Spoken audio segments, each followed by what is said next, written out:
Yo también.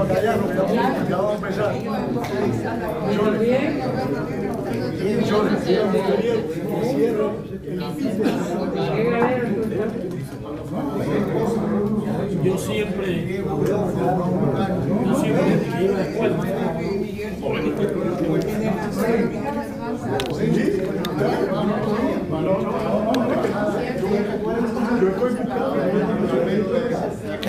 Probando.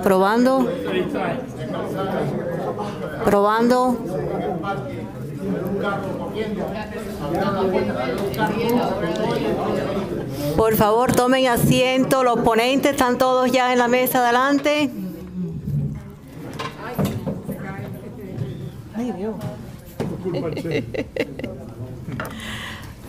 En nombre del Instituto de la Memoria Histórica Cubana contra el Totalitarismo, les doy la bienvenida a todos los que nos acompañan en persona y por internet.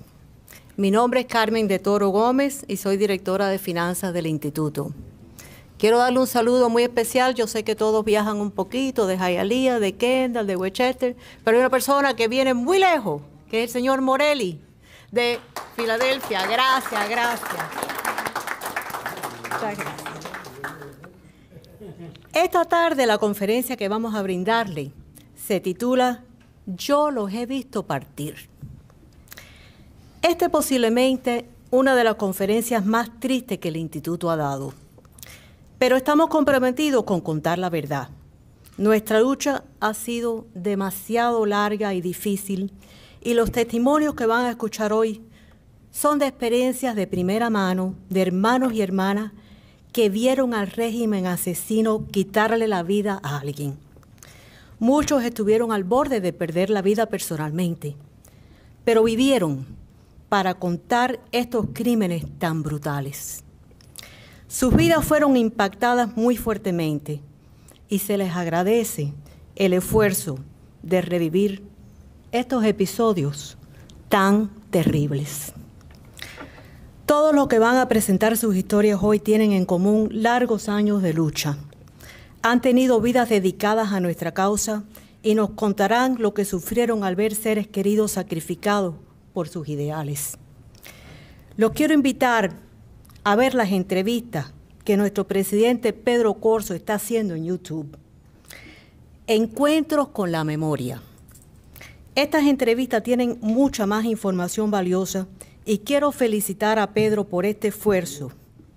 ¿Ya tenemos, Pedro, cuántas entrevistas? Buen es el que tiene el control de eso, pero debe ser cerca de un centenar. Se dice fácil. Nuestro tiempo hoy es muy limitado. Queremos que todos puedan poner su pequeña parte de su historia. Solo tendremos unos 10 minutos para cada ponente, lo cual apenas alcanza para brevemente contar una anécdota. Pero cada uno de ellos tiene mucho más que contar. Me perdonan que les avise cuando les queden un par de minutos, es para que todos tengan oportunidad. La primera persona que va a hablarnos hoy es alguien que conozco muy bien.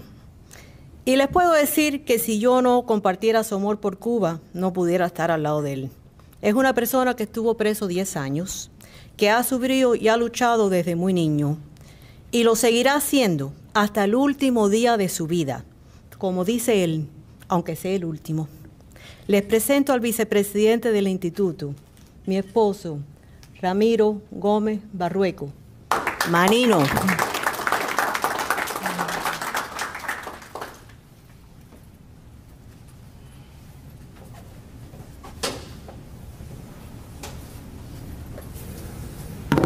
Buenas tardes.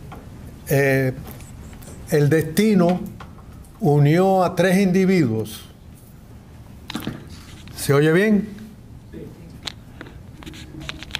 Luis Torruella, Nelson Figueras y a un servidor en una gran misión que les contaré brevemente. Lo primero es quién es Luis Torruella. Luis Torruella era un agente de la CIA que estaba parando en Punta Gorda, en Santiago de Cuba, en una casa en la bahía.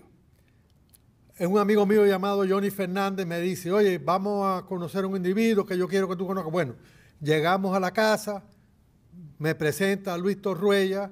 En un cuarto Luis Torruella tenía un radio y con unos cristalitos. Y entonces me dice, mira, manino,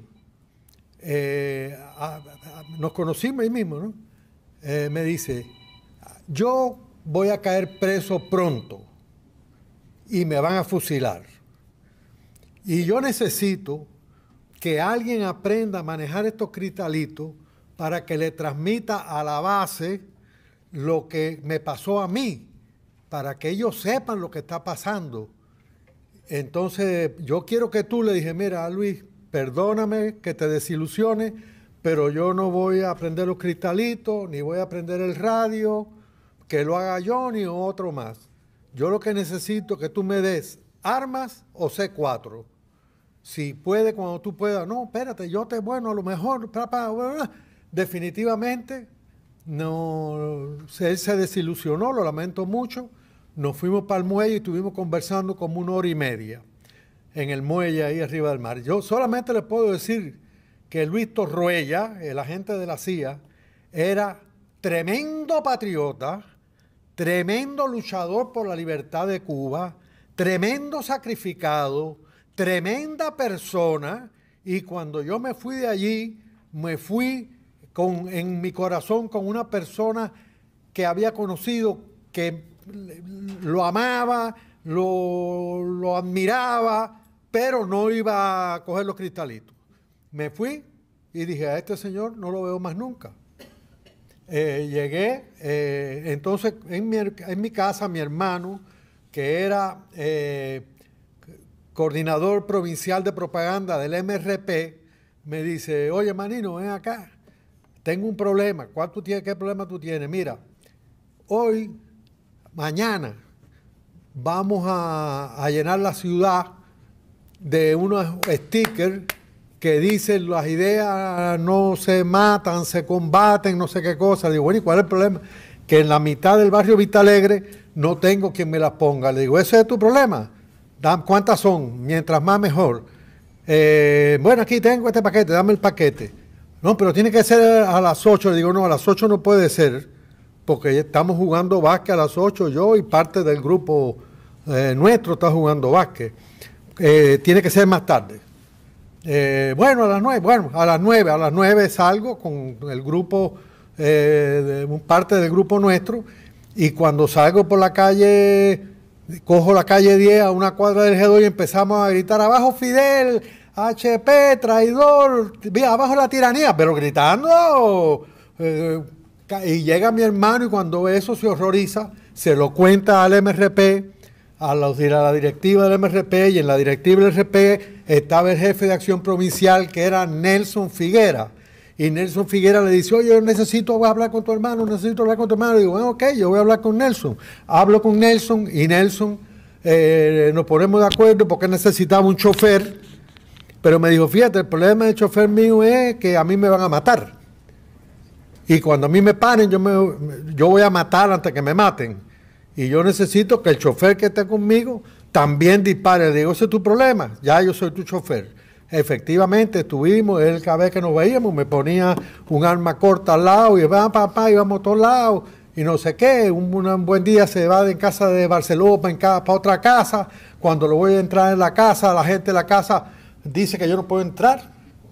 Que parece que muy fino. Yo era 10 veces más fino que ellos, pero bueno, no hay problema. Entonces lo dejo, está como un mes sin llamarme y al mes me llama y me dice, fíjate, tenemos que ir a ver a un agente de la CIA.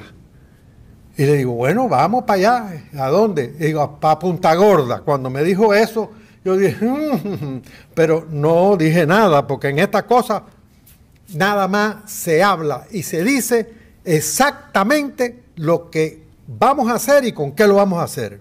Más nada. Entonces fuimos para allá, llegamos a Punta Gorda, estaba allí Luis Luis Torruella, mira que está ahí. Estaba Luis Torruella en la casa. No, había un matrimonio que yo lo conocía perfectamente. Buenas, mucho gusto todo el mundo. Hicieron el plan, él y Luis Torruella y Nelson, y ellos dos iban para el aeropuerto, a tomar el aeropuerto. Yo tenía que parar una ofensiva ahí en la Loma Colorada, que venía por Ciudad Mar. Dos individuos ahí iban a parar en Punta Gorda.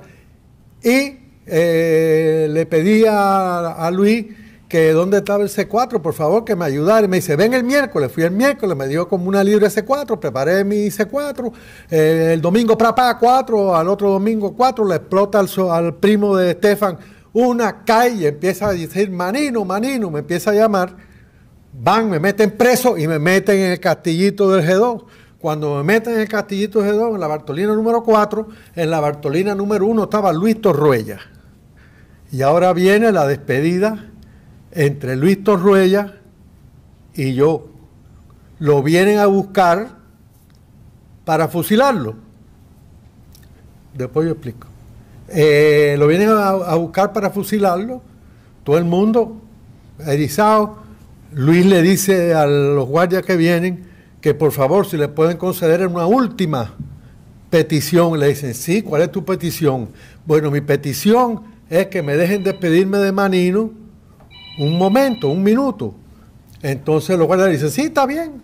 Me hablen la cosita esa, la cosita cuadradita de metal.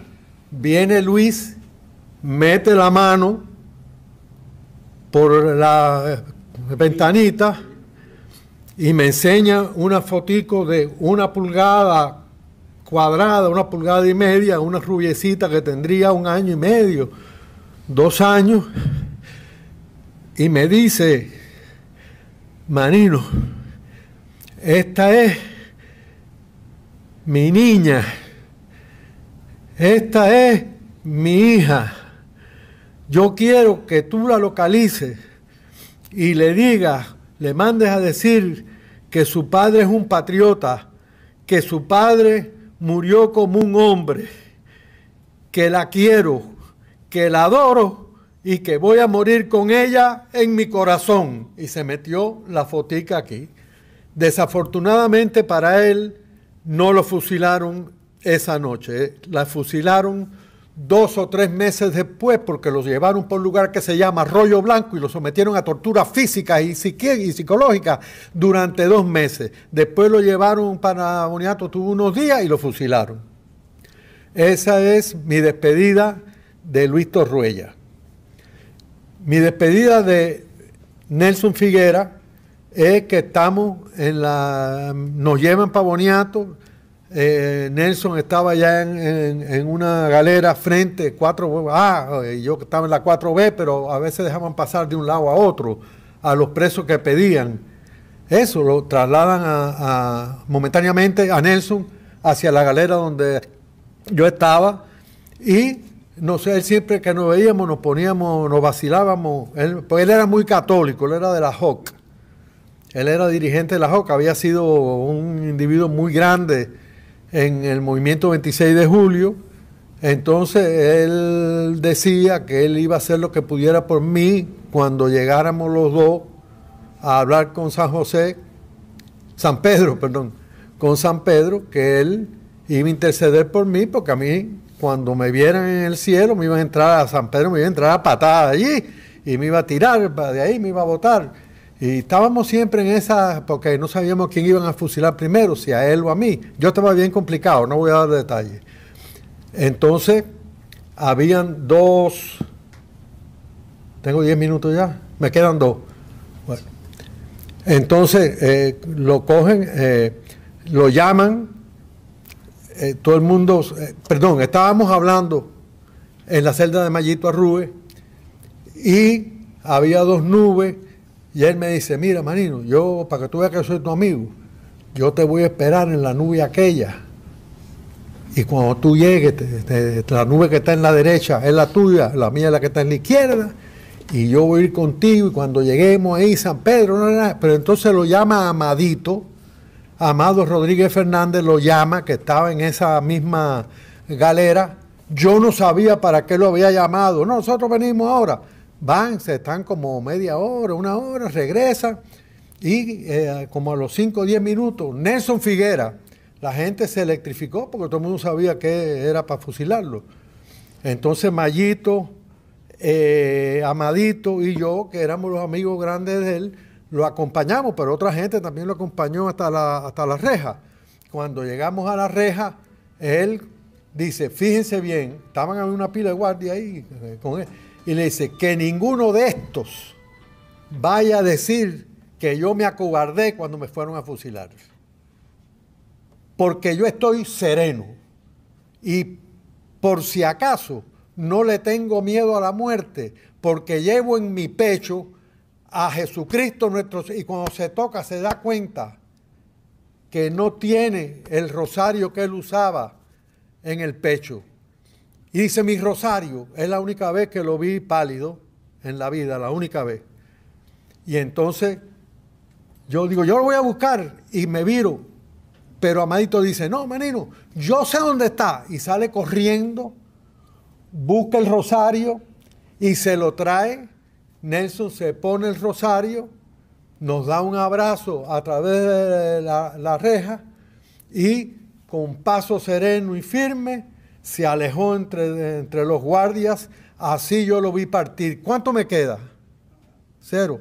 Bueno, una poesía que traía se queda para el próximo año. Okay. Al final del tiempo te dejamos recitar la poesía. Ay, muchas gracias. Ahora usted es muy buena gente, en muy rara ocasión.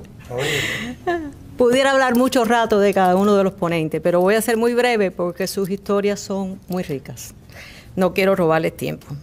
Uno de los primeros miembros de los tines de infiltración de la gloriosa Brigada 2506 fue herido de balas.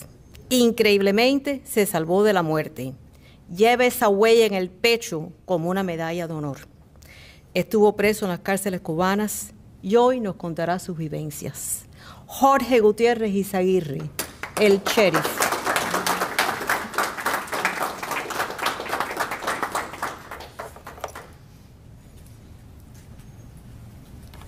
Sábado 18 de marzo de 1961.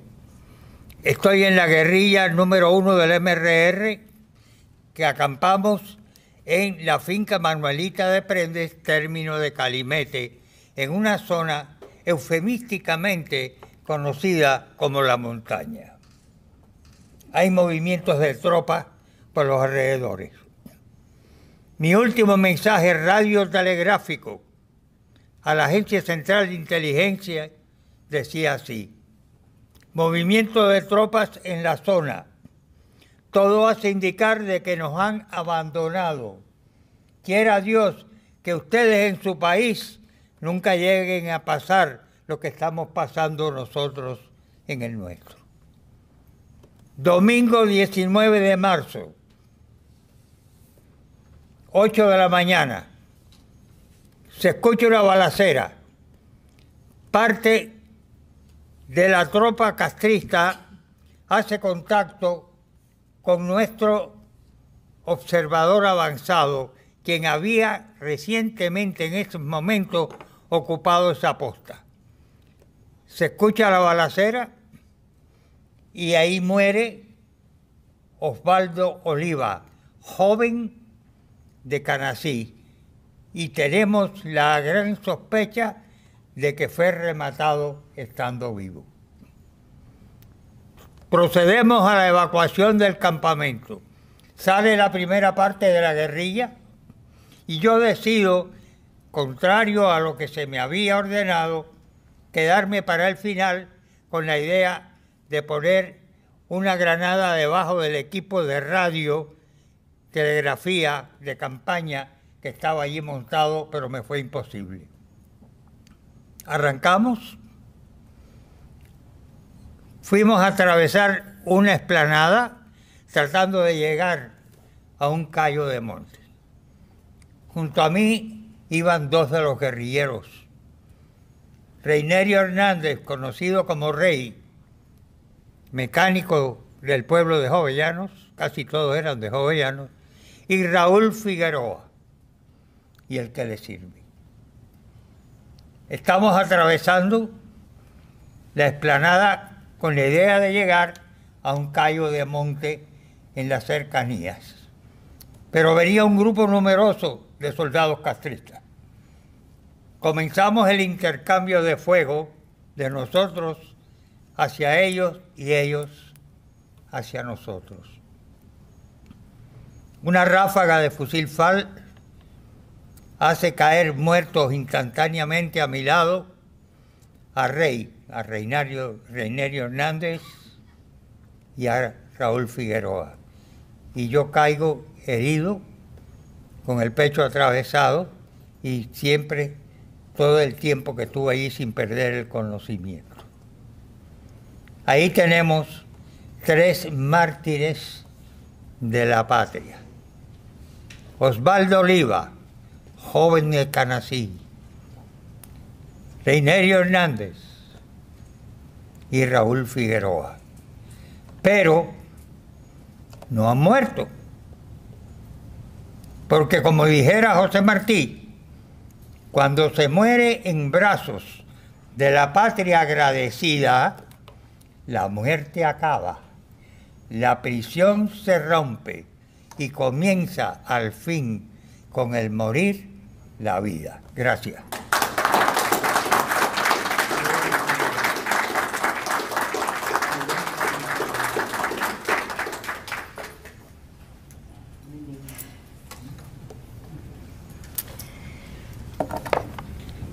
Ahora vamos a presentar a un hombre que estuvo preso en total rebeldía, con mucho coraje. Tiene en su historia constantes intentos de fuga de la prisión. Perteneció al Comité de Derechos Humanos y en una de sus huelgas de hambre fue motivo de una carta del entonces presidente George Bush Sr. pidiendo la liberación de los presos políticos cubanos. Alfredo Mustelier.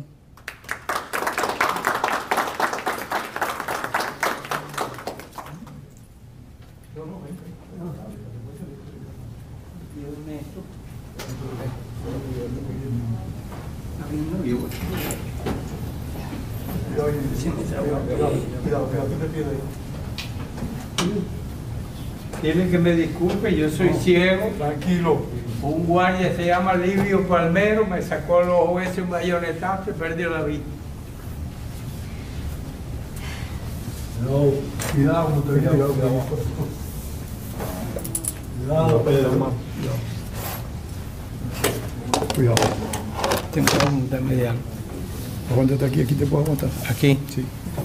¿Dónde está el micrófono? Pero aquí. Habla ahí te capta, Puedes empezar cuando quieras. Buenas tardes, muy agradecido a la presencia de ustedes y muy agradecido que oigan todos estos horrores, tortura, violaciones de derechos humanos, asesinatos y crímenes del viejo psicópata y loco Fidel Castro.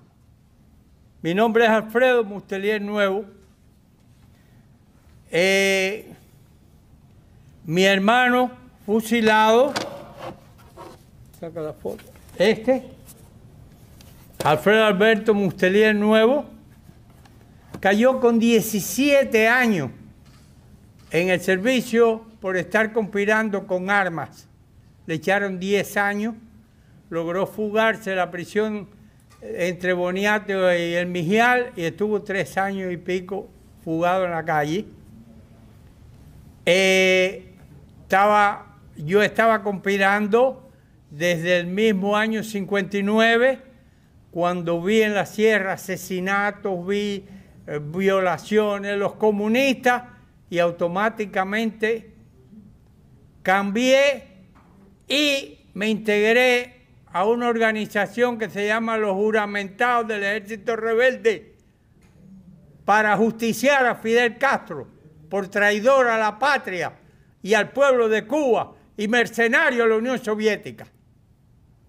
Eso se lo transmití a mi hermano y él, en esa fuga que estuvo de la prisión, que preparó un atentado al viejo loco Fidel Castro en casa de Celia, con un fusil marca U, recortado, silenciador y cianuro. Y entonces había una persona y un familiar que vivía en el edificio de los comandantes. Y desde allí él iba a tirar, yo lo iba a esperar en la calle, con una soga él se iba a tirar por atrás de los edificios hasta la calle Línea, y yo me lo llevaba. Entonces, el viejo loco se fue a las 7:30 Él se iba siempre a las 7 y se fue 15 minutos antes. Ustedes saben que para preparar un atentado, siempre por cuando lo desarma, dejas huellas. Y más de ese tipo. Tuvimos que desarmar aquello y lo que nos cayó atrás fue... yo estaba en la Academia Naval, 1000 y pico guardias marinas me echaron atrás, la seguridad del Estado, vaya, el acabose aquello. Y entonces, él traía una metralleta, asaltamos una unidad militar en el lugar del Mosquito, y allí estaba una compañía de guardia frontera a la entrada del río Mosquito, porque pensábamos hacer otras acciones. Y cuando salimos de ahí, que no se pudo hacer el atentado, el hermano mío traía una metralleta con 200 tiros y andaba buscando identificación. Yo le digo, ¿tú estás loco? ¿Que vas a buscar identificación con lo que tenemos arriba? Dice, no, yo traigo una metralleta con 200 tiros y yo hago lo que tenga que hacer. Tú no sabes lo que estás haciendo y te va a costar la vida. Si tú eres un miliciano, tienes que pagarte pagado aquí en la calle. Así que mide bien lo que vas a hacer. Entonces, él salió de allí, porque lo que teníamos arriba era horrible, habíamos quedado de irnos para Oriente, para Manzanillo, a un lugar donde nos podíamos refugiar allí. Eran muchachos jóvenes, uno tenía 17, 18 y mi hermano 22. Yo era más, tenía 26. No, sí, como 26. Entonces empezamos a preparar cómo nos íbamos a ir. Él se enfrentó con la seguridad del Estado en los bajos del Foxa y se fajó a los tiros con la seguridad del Estado. Allí él corre para donde hay un carro cerca del Foxa y se encuentra con un hermano de un teniente de la seguridad del Estado. El hermano le habla por una pistola a él trae la metralleta y le dice, suelta la pistola. El individuo hace un gesto y el hermano mío le da 2 tiros con la metralleta en el pecho. El tipo sigue y él le mete 2 tiros más.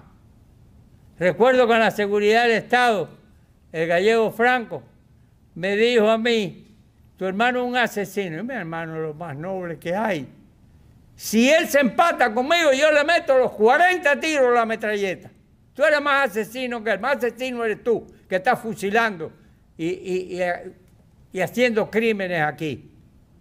Entonces el hermano mío coge al individuo, le da 2 tiros más en la cabeza, el tipo que era herido, y logra irse de allí. Entra por una casa que conocíamos y había un capitán allí y le dice, ¿quién era? Y dice, uno de los Mustelier pasó por ahí. Y entonces se pueden imaginar, además de lo que teníamos arriba, lo que nos cayó arriba. Entonces, él salió de ahí, ya como eran muchachos jóvenes, se desbarató eso, porque yo busqué dónde meterme en el parque que está al lado de la seguridad del Estado.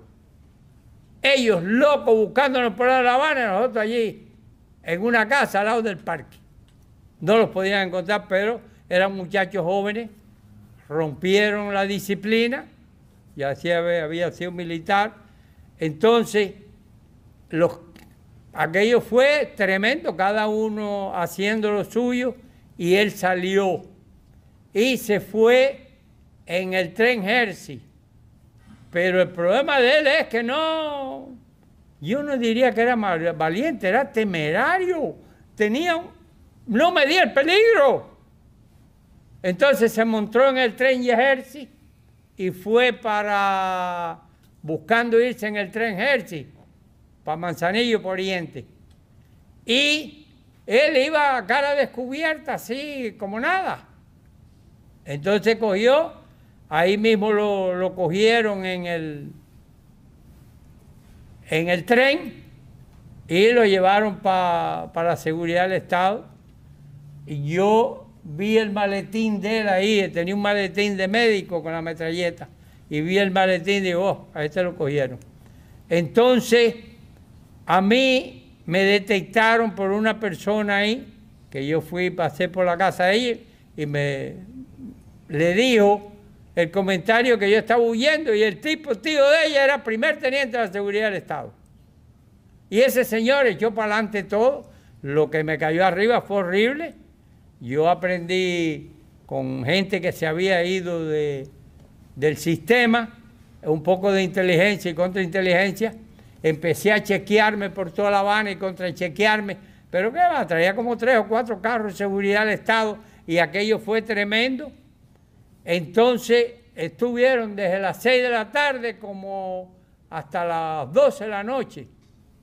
Y yo dije, bueno, aquí yo no me puedo meter en nadie que esté en contra del gobierno, porque le voy a buscar un problema.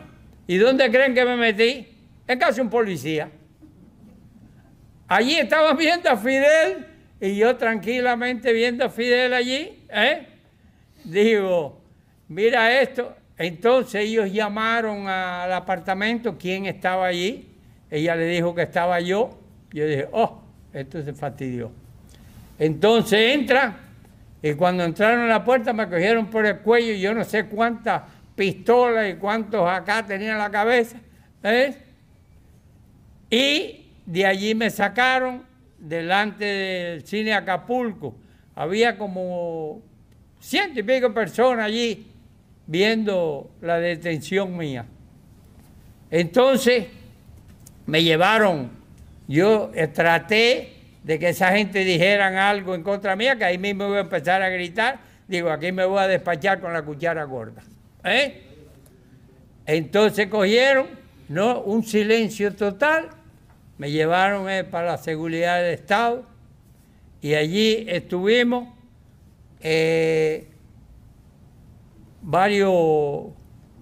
montones, unos cuantos días. Entonces nos llevaron para la cabaña, a mí, al hermano mío, Fray Alberto, lo llevaron para seguridad del Estado y de ahí lo llevaron para las capillas, ¿no? Y estando allí, vino el presidente del tribunal, nada menos, las aberraciones jurídicas de esta dictadura, es una tiranía. Entonces, llegó allí el presidente del tribunal, me sentó allí, delante del buró de él, y me dijo, tú sabes que te vamos a fusilar a ti, a tu hermano y a tus 2 sobrinitos. Digo, ok, yo estoy dispuesto a la hora que ustedes quieran.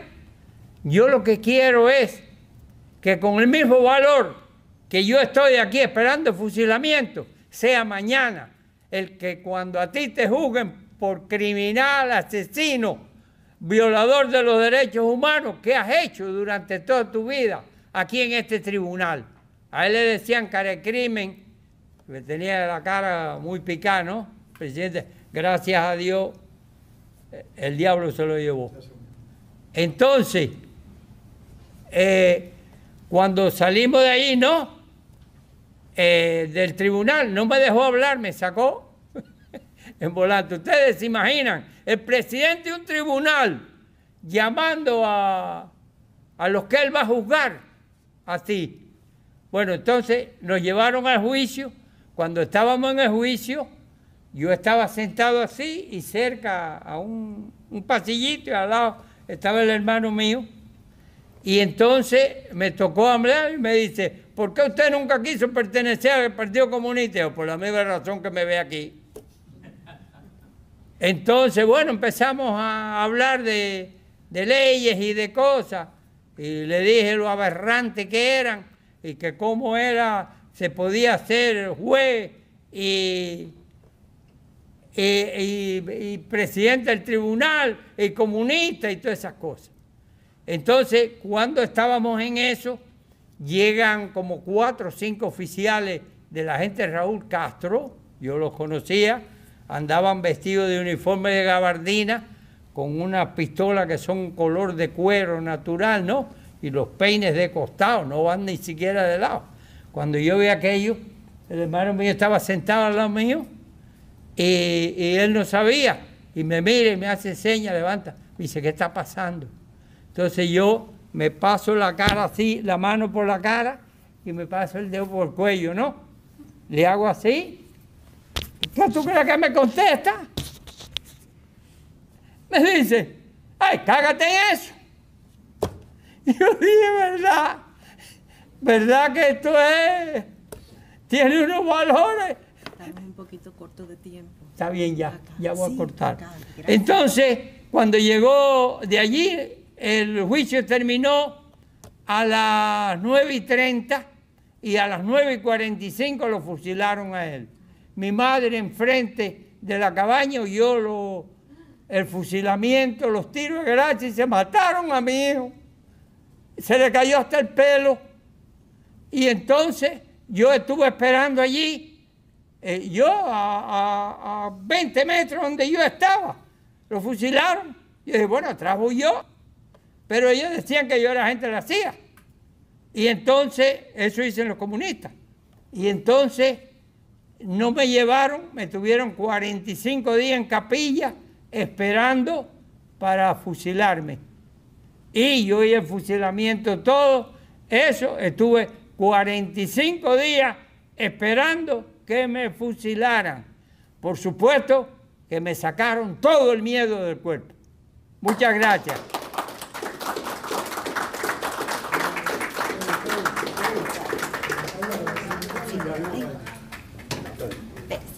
Espérate un momento. A ver.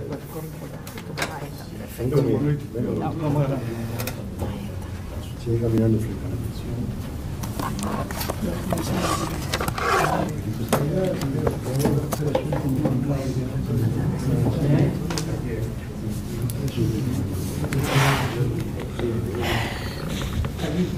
Cada historia es una película de horror.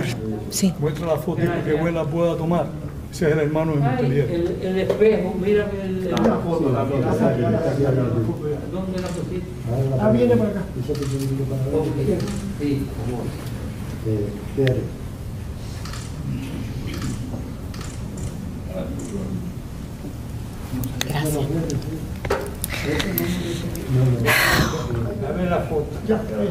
Otra persona que ha luchado y continúa su lucha. Siempre nos acompaña en todas las actividades. No se rinde. En sus largos años de prisión fue partícipe en una famosa fuga que puso al enemigo a correr. Un gran patriota y un gran compañero, Joaquín Chanyín.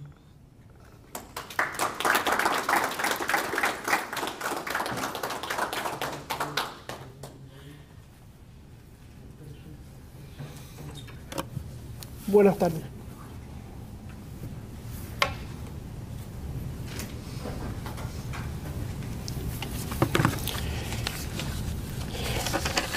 Era el 15 de abril de 1961. Estábamos en la cabaña. Empiezan los aviones que habían venido de Estados Unidos a bombardear y atacar las bases militares de Fidel Castro. Y estaba programado el juicio para ese día y nos llamaron ese día. Fuimos al tribunal. Tenía yo 20 años. Todos los demás eran mayores que yo.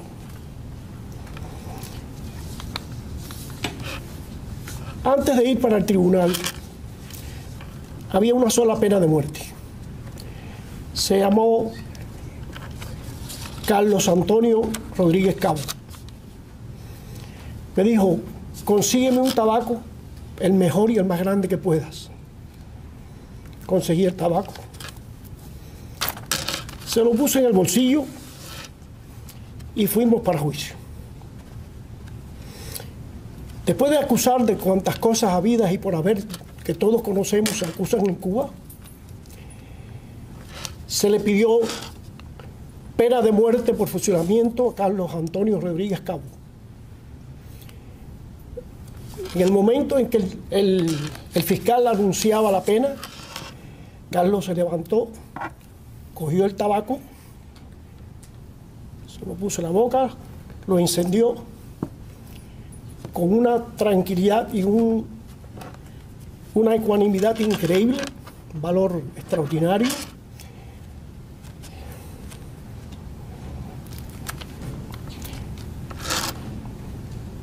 Mientras sus pobres hijos lloraban.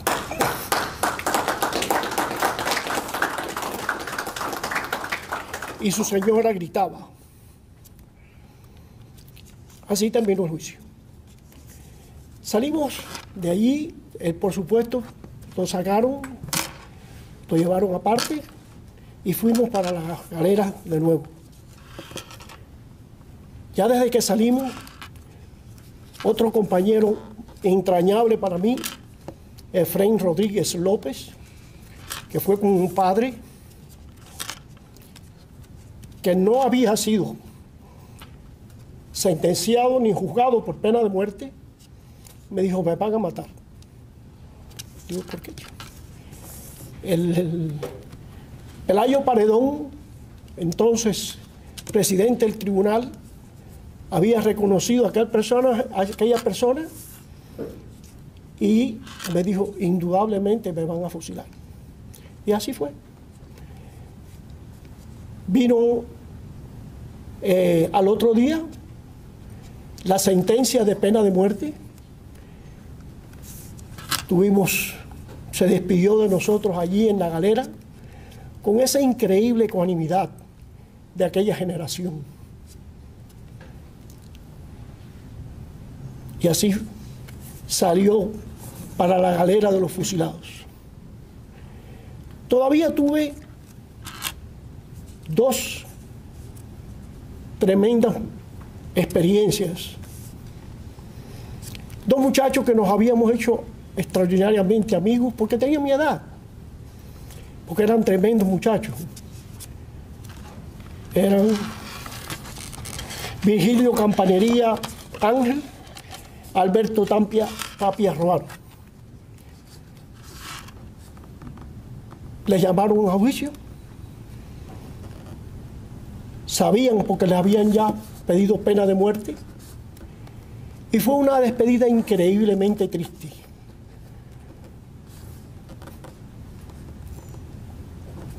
Por la juventud, pero sobre todo por la fe, por su increíble religiosidad y la tranquilidad extraordinaria como marcharon a ser fusilados, a ese juicio que estaba ya previsto y que la pena de muerte ya era inminente. Y así vi marchar desde la cabaña de la galera 12 a cada uno de estos personajes, como vi muchos más, porque desgraciadamente fue la época de mayores fusilamientos en la cabaña. Estaba en ese momento desarrollándose la invasión y después de la invasión fueron los momentos más tristes. Despedimos a muchos, dentro de ellos a toda la causa de Solimarín, y a otra persona que también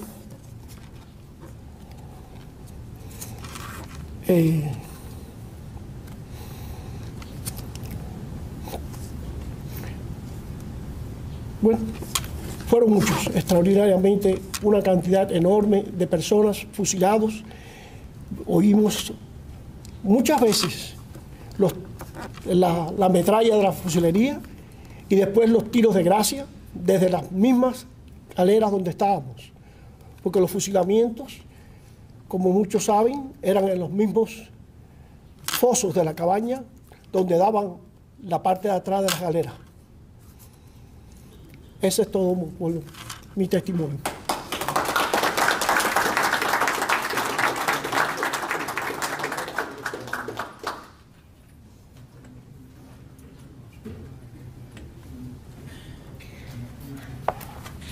Yo quiero darle las gracias otra vez. De verdad que estas historias desgarradoras tiene que saberlo, el futuro de Cuba, lo que se ha pasado. Y entendemos lo difícil que es, y para nosotros es difícil oírlas, para ustedes contarlas. Silvia, ¿tú quieres que te llame ahora o después? Ahora, ok. Bueno, mañana es el Día de las Madres, un día que vamos a recordar a nuestras madres, los que las tenemos y las que no, y vamos a recordar lo que han sufrido las madres cubanas. Y aquí hay una persona que ha dedicado su vida a esta batalla también. Ella es la presidenta de Madres y Mujeres Antirrepresión, más conocida como Mar por Cuba, la infatigable Silvia Iriondo.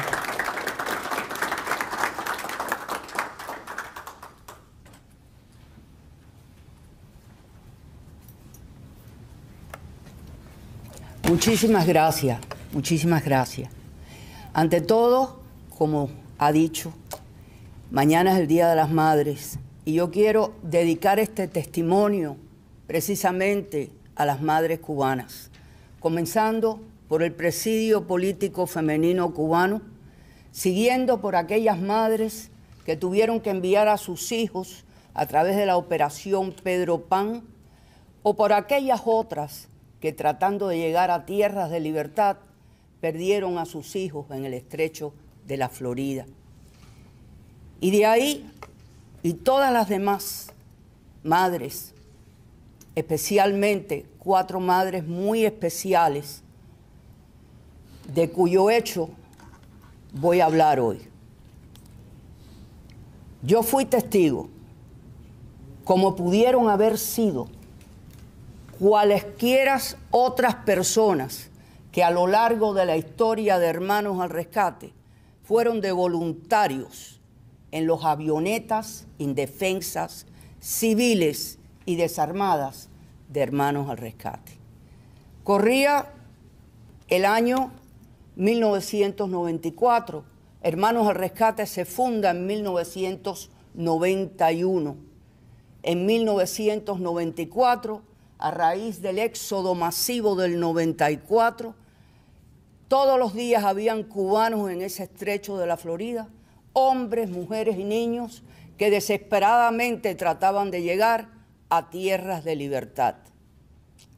En agosto 19 de ese año hay un cambio en la política estadounidense muy importante, uno de 3 eventos que hicieron que un grupo de nosotras formáramos Mar por Cuba, Madres y Mujeres Antirrepresión. Y fue el cambio de política del presidente William J. Clinton, que sin que nada hubiese cambiado en Cuba, de un momento a otro, los refugiados cubanos ya no eran refugiados cubanos. Ya en ese momento eran emigrantes, serían interceptados en alta mar y devueltos a bases en diferentes lugares e internados en Guantánamo, en Nassau y en Panamá, diferentes bases. Allí Mar comienza a trabajar como organización voluntaria, prestando ayuda y apoyando a Hermanos al Rescate, a llevar necesidades básicas para esos cubanos, hombres, mujeres y niños, que se encontraban en las diferentes bases a lo largo de nuestro hemisferio, donde estaban internados. Quiero hacer una parte para decir que durante el tiempo que Hermanos al Rescate estuvo funcionando, salvaron a más de 5.000 cubanos y llevaron a cabo más de 2.000 vuelos humanitarios en el estrecho de la Florida. El 24 de febrero de 1996, voy a hablar rápido porque tengo 10 minutos, se estaba reuniendo en el Hotel Hyatt de Coral Gables lo que sería la mesa que asesoraba y que trabajaba con Concilio Cubano. Si recuerdan, era un movimiento que había nacido dentro de Cuba, de la oposición democrática cubana, que se iban a reunir ese 24 de febrero para hablar de democracia, para hablar de libertad, para hablar de derechos para el pueblo cubano. Armando Alejandre Hijo era uno de los 7 que ocupaba esa mesa. Y esa noche, al cancelar el vuelo de Hermanos al Rescate, el gobierno de las Bahamas y de los Estados Unidos, porque había una delegación castrista en la base Carmichael de Nassau, decidimos que íbamos a ir allí al Hyatt, y allí en el Hyatt Armando Alejandre me pasa una nota, la cual yo le paso a Basulto, donde me escribe en su puño y letra: qué mejor momento que ahora para ir a un vuelo humanitario en el estrecho de la Florida. Es 24 de febrero, una fecha patriótica. Concilio se está reuniendo en Cuba y hay balseros en el estrecho. Le paso la nota a Basulto para hacer algo largo, corto. Nos citó a la mañana siguiente en el hangar a las 8 de la mañana. Allí conocí a Pablo Morales, que fue salvado por Hermanos al Rescate, y que cuando lo conocí, su testimonio más grande, que lo llevo dentro de mi corazón y lo llevaré el resto de mi vida, fue que cuando él estaba en medio del mar y no sabía si iba a llegar a tierra de libertad o iba a morir en la travesía, vio estos papalotes en el aire que eran Hermanos al Rescate, y que en ese momento miró al cielo y dijo: Dios mío, si yo llego a tierras de libertad, yo voy a hacer por mis hermanos lo que Hermanos al Rescate ha hecho hoy. Y lo cumplió hasta el día de su muerte, porque murió llevando a cabo la promesa que le hizo a Dios ese día. Bueno, salimos, despegamos, un avión tras otro. El día era un espectáculo, no había una nube en el cielo, el sol radiante, el mar era un plato, todo era precioso. Salió una avioneta tras la otra, tras la otra. Ya cuando estábamos en espacio aéreo internacional, a lo lejos, no por primera vez, porque lo había visto ya cuando fui en la flotilla del Movimiento Democracia, divisábamos a lo lejos lo que era el horizonte de lo que había sido mi patria hasta entonces. O sea, veíamos edificios, sombras, todas esas cosas. En esos momentos, habían todos los aviones, Basulto, los auriculares, hablaba con Mario de la Peña, que era el piloto de uno de los aviones, donde iba en ese avión Armando Alejandre, Carlitos Costa iba en el avión Pablito Morales, y en el avión de Basulto iba Basulto de piloto, Arnaldo Iglesias de copiloto, mi esposo Andrés, ya fallecido, y yo. De momento Basulto se vira y dice: vemos unas sombras que pasan muy rápido, estoy hablando muy rápido porque no tengo tiempo, y dice: nos van a tirar. Y recuerdo, yo estaba sentada al lado de mi esposo, que yo lo único que pude decir fue: que nos van a tirar, como diciendo: tienes que estar bromeando. Silencio absoluto, agarré un rosario, le cogí la mano a Andrés, vimos como un humo cerca, perdimos la comunicación con el avión de Carlos Costa. En vano Basulto, Arnaldo trataba de restablecer, Mario de la Peña en el otro avión, absolutamente nada. De repente vimos otro humo, pero esta vez era más ancho y parecía que había llamas también. Era el segundo avión y perdimos ahí también la comunicación que había estado todo el tiempo comunicándose después del primer derribo. A las 3:21 fue el primer derribo. Pasaron 7 minutos, a las 3:28 el segundo derribo. Ante la inercia total y absoluta de la administración americana, las autoridades americanas que habían sido avisadas, que habían mix en espacio fuera del paralelo de donde tenían que estar y no hicieron absolutamente nada. Muchas veces he pensado que el primer derribo posiblemente no lo hubieran podido evitar, pero el segundo a lo mejor con tan solo decir no se atrevan, a lo mejor lo hubieran podido evitar. Y era práctica que cada vez que había aviones en ese espacio que no era el espacio donde tenían que estar, los F-15 de los Estados Unidos tenían que salir y no salieron. Entonces, ese fue uno de los crímenes más horrendos que se ha cometido a lo largo de la trayectoria del régimen castrista, porque estas eran las alas de amor de un exilio a su pueblo. Estaban en misión humanitaria de salvamento de vidas en espacio aéreo internacional. Y hoy yo quiero enviarle un mensaje muy especial a las madres de los 4 muchachos: Carlos Costa, Armando Alejandre, Mario Manuel de la Peña y Pablo Morales, a Margarita Alejandre ya fallecida, a Mirta Costa, a Miriam de la Peña y a la gran Eva Barbas, ya fallecida. Amén y gloria para nuestros mártires.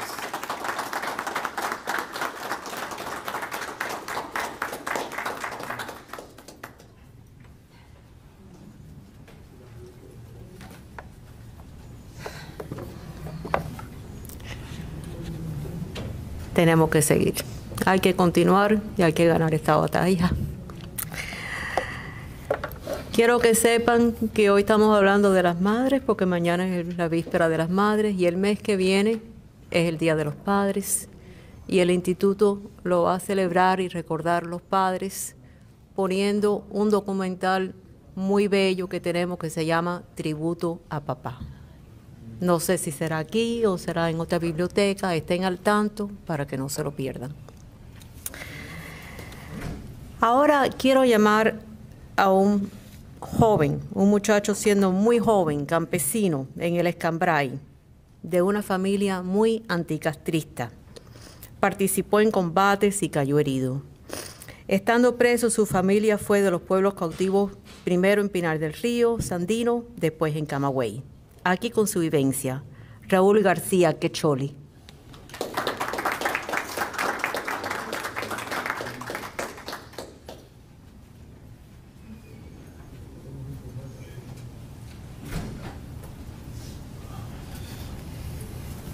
Buenas tardes. Pues sí, mi nombre es Raúl García, estoy de Guasimal, Santi Espíritu. No está en el mapa, pero está ahí. Sí, en el año 63, el 15 de agosto, fui capturado y herido. Yo me encontraba con la guerrilla de Maro Borges. Éramos 21 hombres ese día. Murieron 11 en el combate. 3 fuimos capturados heridos. Gracias a Dios, lo único vivo que queda soy yo, una pena. Pero no. Los demás se fueron y luego fueron cayendo y Amado que lo cogen al final en la película famosa Hacia el hombre del Maicinicú que hicieron. Bien, eso fue en la finca de Leopoldo, que era mi abuelo. Ahí mi familia, por el solo hecho de que la guerrilla estaba en la finca, mi mamá la sacaron para Miramar, que fueron unos planes que ellos hicieron para limpiar los contactos y todo eso de los alzados. Rafa, el hermano mío que está aquí, tenía 11 meses. Nosotros somos, en el campo no había novelas de noche en radio, 10 hermanos somos nosotros.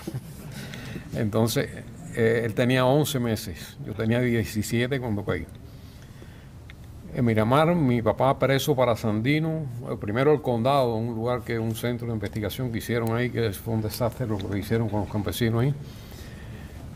Y yo caí en el hospital, estuve mucho tiempo en el hospital porque yo tenía 3 tiros y el fémur una fractura un poquito complicada. Y estuve ahí, de ahí me condenaron. Ellos estaban en Miramar, yo estuve muchos meses sin saber dónde estaban ellos, si habían muerto en el combate, porque la casa de mis padres estaba cerca donde fue el combate y estábamos en una lomita, en el caso era en el campo. Y ahí, bueno, quién sabía quién había quedado, si había quedado algo. Y la casa que cogió tiros, se sentían, yo, después de la historia que me hacen, ¿no? Pero gracias a Dios no hubo herido ninguno de los muchachos ni nada. Y mi familia, bueno, mi mamá así la cargaron a los 2 o 3 días para Miramar, en un camión hasta Guasimal, de Guasimal en Santo Espíritu en Guau, para Miramar. Allá no sabía ella de mi papá, de los otros hermanos míos, uno que tenía 14 años, que lo desaparecieron también por el condado y eso. Y de mí, muerto, es lo que decían, porque le tiraron las botas incluso a mi mamá en la casa. Mira lo que quedó de su hijo, que esto, iba hablando lo más bonito, tú sabes. Y entonces, hablando todas las cosas que no tenía que hablar. Y ahí fue, yo no supe más nunca de ellos, hasta ya cuando viene el juicio. Ellos sí se enteraron que venía un juicio, pero no pudieron venir al juicio en Santa Clara en el año 64. Eso fue en el 63 de agosto y me lo hicieron en mayo, junio del 64, el juicio. Ahí fui condenado a 30 años. Elías, que muchos aquí, Corso y muchos aquí lo conocieron preso, tenía 19, él estaba desarmado. La mano mejor de él estaba así, ¿no? Así, ahí al bañado, por eso era Candela. Bueno, lo conocen como era. Y la otra mano también, tenía herida aquí, vi una cruz aquí. Por aquí, el hombro le faltaba un pedazo. ¿Para qué decirle? Ver a Elías cómo estaba y cómo se salvó. Y así se salvó Elías, le echaron 30 años, igual que a mí, fuimos a un juicio juntos. Él tenía 18 años y yo 17. Y ahí pasamos, bueno, nos condenaron a 30 años, estuvimos ahí hasta que nos soltaron y demás, y se acabó la cosa ese ahí. Ese día mueren 11, como les dije. Mueren Chichi Roja, un negrito de Guasimal. Ese día con Maro andaban cuatro negritos, como le decía, mis negritos. Tomás se va, Joseito lo matan, otro que se llama Joseito. Matan de los 4 o 3 ese día. No, Chichi no lo matan y él lo fusilan después. Caen 2 muertos, uno herido. Y Tomás, que se va herido, pero se fue, de los 4 que había. Maro se fue con los que lo vieron, que después estuvieron presos conmigo, dicen que aquellos no sabían cómo curarlo, porque él respiraba y echaba espuma con sangre así, dice que estaba podrido y después cogió gusano, bueno, ¿para qué decirle? Y a la vez con la milicia que ellos oyeron por ahí. Pues lo peor fue la familia, porque uno se metió, bueno, no puedes esperar que te traigan helado a la celda, ni a esto ni a lo otro. Tú vas a esperar lo peor siempre, y más que estaba el paredón en su apogeo. Pero la familia, mi mamá con un niño, nosotros somos 10 hermanos, como les dije, y el de 11 meses, a Miramar. Allá tenían jefa ella, mujeres del gobierno, en una casa grande, que fueron las casotas esas de Miramar, ahí los metieron todos esos campesinos, los muchachos llorando. Bueno, la historia de esa da pena oírla. Y así pasó todo. Maro sigue con su guerrilla, levantó la guerrilla de nuevo, porque ese día casi le destruyen, porque él tenía otro por fuera también con otro jefe de guerrilla, y se reunieron y se recupera otra vez. Porque él vino por ahí queriendo buscarlos, porque ya lo sabía, los que habían denunciado la cosa, pero no se pudieron empatar con, porque ya la seguridad del Estado lo hizo así, lo protegió, y él cae después en el barco del famoso El Hombre de Maicinicú. Ahí lo cogen a él con su guerrilla que tenía en ese momento, ya eran casi todos nuevos, ya de los que la parte de nosotros quedaban muy poquitos, 4 o 5 ese día. Y él, que era el jefe. Y ya esa gente lo eliminaron, lo fusilaron casi. Bueno, aquí hay vivos. Aquí en Hunter hay 3 de ellos, 3 hermanos que se alzaron en esos días y se escaparon. Y Amador Acosta también, que está aquí. Todo fue así, una cosa que no... Yo estuve en prisión, que Pedro me conoció en el Seguridad de Estado cuando eso. Yo tenía 3 tiros en el pie. En el calcáneo yo tengo un tiro, que yo estuve, eso fue en el año 63. Yo estuve hasta el año 79, que fue cuando me vinieron a curar de verdad. Y después en la cabaña, cuando me llevaron para la cabaña, que me llevaron a un hospital ahí y me sellaron eso perfecto. Todo ese tiempo abierto ahí, donde había mosca, guasaza, el diablo, eso. Lo que pasa es que los presos me ayudaban mucho, me limpiaban ahí, esto, pero aquello era, vaya cosa de una película esa que nadie cree, es eso. Y así fue el encuentro ese día. Murieron 11 hombres, vaya, de verdad, hombres buenos, no porque fueron compañeros de uno, pero hombres buenos, campesinos, de pueblo, de todo el mundo había, pero muy buenos. Lo triste de eso es que los dos principales de seguridad del Estado que estaban viviendo tranquilamente allá en Cuba eran los hombres de confianza de Maru, y ahí fue donde ellos le hicieron la traición, cercaron la zona, bien cercada, planificado todo con tiempo. Ya, lo que metieron ese día ahí fue helicópteros y una cantidad de pelotones especiales, para qué decirlo, la cantidad de milicianos que uno los veía, pues eso fue desde tempranito y nosotros estuvimos moviéndonos todo el tiempo en las fincas aquellas ahí hasta esperar la noche, si era posible, que es donde el alzado tiene más ventaja por la noche. Y más en una diferencia de números como estos, hay que buscar por donde haya mejor salida. Y nada, pues así pasó. Me condenaron, como les dije, me echaron 30 años. Estuve con el pie, gracias a Dios no lo perdí. Y ya después me curaron, me operaron poco tiempo. Cuando llegué a la cabaña, me resolvieron ahí ya. Después de eso no tuvimos nunca problema. Tengo mi bachecito para caminar, pero eso no importa. Así que, bueno, gracias.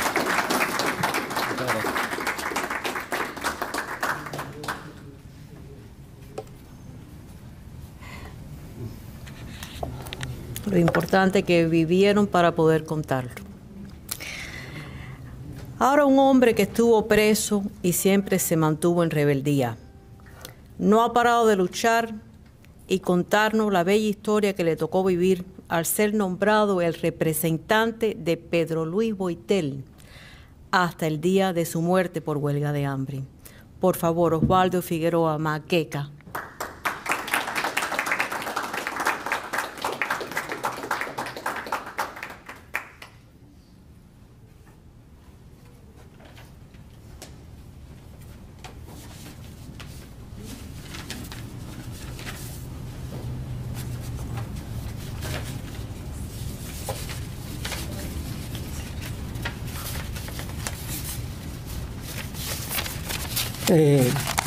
Para empezar, quiero felicitar por el Día de las Madres a todas las madres que están aquí presentes.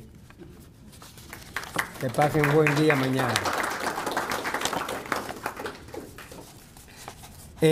Mi nombre es Valentín Osvaldo Figueroa Galvez, preso político trancado por 24 años. Escribí el diario de un mártir, Pedro Luis Boitel, y estuve a su lado atendiendo durante los 53 días que estuve en huelga de hambre. El único autógrafo digno de un hombre es el que deja escrito con sus obras José Martí. Pedro Luis Boitel nació el 13 de mayo de 1931 en Jovellanos, provincia de Matanzas, Cuba, y falleció el 25 de mayo de 1972 en la calle del Castillo del Príncipe, en La Habana, después de una prolongada huelga de hambre que se extendió por 53 días. El agua fue su único alimento y le negaron la asistencia médica. Lo dejaron morir, no le brindaron socorro ni ayuda médica. Si se lo hubiesen dado en esa ocasión como lo hicieron en huelgas anteriores, al menos no hubiesen muerto, porque sin escrúpulos, de una manera inhumana, apagaron su vida despiadadamente a los pocos días de haber cumplido 41 años. Pedro Luis Boitel fue un activo dirigente estudiantil de la Universidad de La Habana, un preso político trancado y un luchador incansable por lograr la libertad de su patria. Una Cuba libre y democrática donde todos los cubanos tuviesen el mismo derecho de expresión, libertad, justicia, como lo quiso nuestro apóstol José Martí. En lo personal tenía un carácter alegre, jovial, amistoso, con una sonrisa siempre en su rostro que contagiaba a los demás. Era muy conversador, le buscaba hablar de diferentes temas, en especial de política. Era inteligente y estudioso, buen amigo y excelente compañero, fiel a sus principios y amistad, un hombre valiente y decidido. Para él no existía el miedo, se enfrentaba al peligro sin ningún temor. Eso lo demostró desde joven cuando comenzó su trayectoria de lucha, primero contra el régimen dictatorial del general Batista y después contra el dictador Castro. Siempre se preocupaba por saber la situación de los compañeros que estaban en prisiones, principalmente los que permanecían en la cárcel de Boniaco, tapiados, sin visitas, sin asistencia médica, con pésima alimentación y recibiendo golpeaduras con frecuencia. Y de las presas políticas, mujeres de un valor incalculable que llevaban más de una década en las condiciones inhumanas, golpeadas, torturadas, solo por no renunciar a sus principios. Sus grandes pasiones en su vida fueron fe en Dios, el amor a su patria por la que dio su vida y el gran amor a su madre. Él veneraba a su mamá con gran devoción. En muchas ocasiones me decía, ella se ha pasado muchos años sufriendo por mis actividades conspirativas, detenciones y encarcelamiento. Siempre ha cargado con mi cruz. No ha salido de un sufrimiento para entrar en otro. Mi madre es el pilar, lo más que quiero en este mundo. Yo, para motivar su dolor, le decía, mira, mi mamá, como se ha ido consumiendo por el dolor y la tristeza de tener dos de sus hijos en prisión, Rey, mi hermano, y yo. Boitel, desde muy joven se interesó y preocupó por la situación política que existía en el país debido al golpe de Estado que había dado el general Batista. Se incorporó al estudiantado en las protestas y manifestaciones en actividades conspirativas. Fue un activo líder estudiantil y formó parte del movimiento 26 de julio. Como muchos otros jóvenes, empezó a darse cuenta de los cambios al principio de la revolución y que la misma no era lo prometido, y comenzaron su lucha para un nuevo cambio. El 20 de noviembre de 1960 es detenido y sentenciado a 10 años de prisión por conspiración contra el Estado. Es importante mencionar que dentro de la prisión mantuvo una actitud intransigente, revelándose en una serie de hechos que lo hicieron resaltar y lograr la admiración y el respeto de sus compañeros. En que las más destacadas está el haber realizado la primera fuga de la prisión de Isla de Pino, con otros 3 compañeros, aunque no lograron salir de la prisión, pudieron salir de la isla y arriesgando su vida con el propósito de poder llegar a Punta del Este, a la reunión de la OEA para renunciar al régimen castrista y de las atrocidades que estaban cometiendo en las cárceles cubanas y con el pueblo de Cuba. Él, junto a los 3 compañeros que participaron en la fuga, después de estar meses en celda de castigo y en condiciones inhumanas, se declararon en huelga de hambre y a los pocos días la dirección del penal los trasladaron hacia distintas ciudades. Boitel ha sido reconocido como el pionero de la huelga de hambre, como arma de defensa contra la dictadura de Castro. Organizó la primera gran huelga donde unieron cientos de presos y lograron su objetivo. La dirección del penal accedieron a sus peticiones. Fue uno de los 20 presos plantados que se negaron al trabajo forzado que el Ministerio del Interior impuso. A través de otras huelgas de hambre, donde arriesgando su vida logró que el Ministerio del Interior le reconociera su estatuto de preso político, concediéndole vestir ropa de civil, recibir visitas que él mandaba a buscar, atención médica y un radio. Todo lo obtenido se lo fueron quitando al perder su penúltima huelga.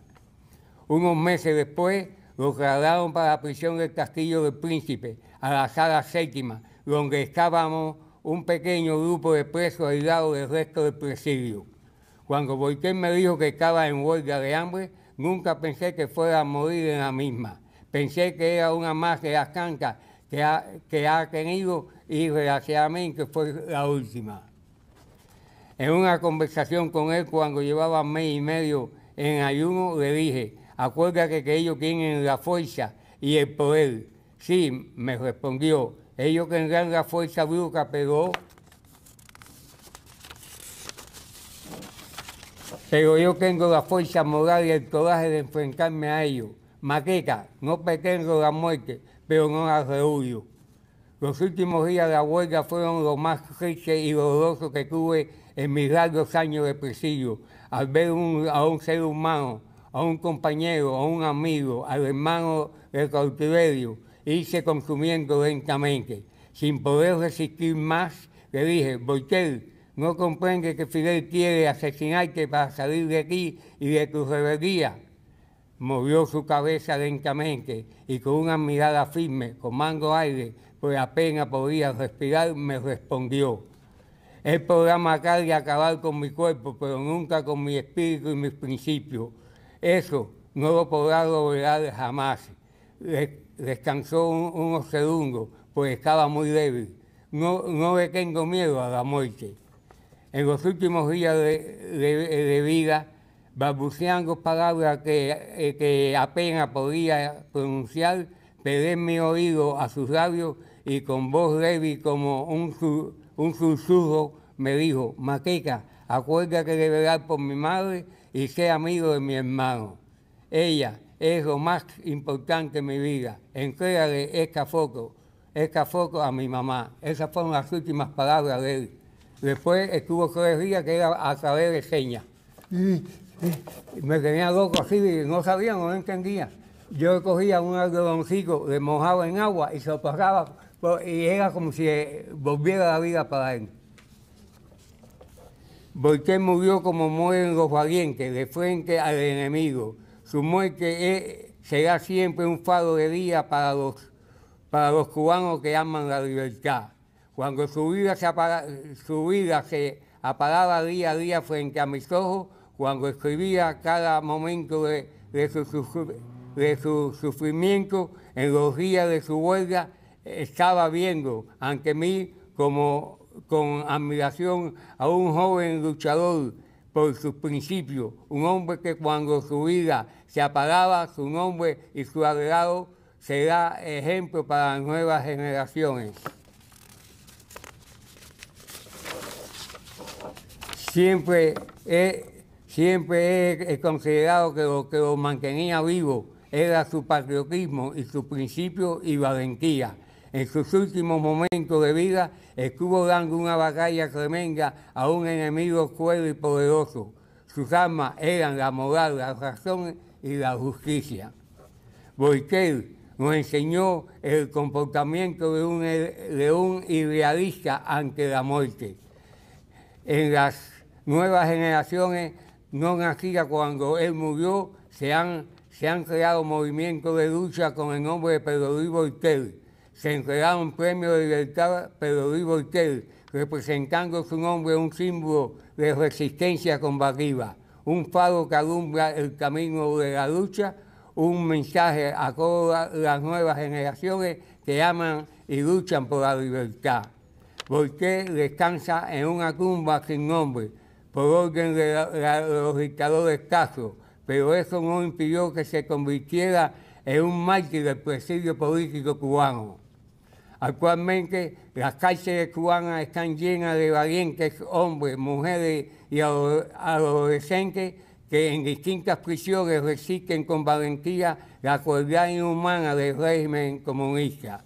A ellos quiero ofrecerles mi admiración y respeto, la misma admiración y respeto que tengo por ese joven que murió por su amor a la patria y que es hoy una llama que brilla y da fuerza a los que combaten en Cuba y en cualquier parte del mundo por alcanzar la libertad y derrocar el comunismo. Muchas gracias a los presentes y en especial al periodista Pedro Corso, compañero de presidio, por su invitación.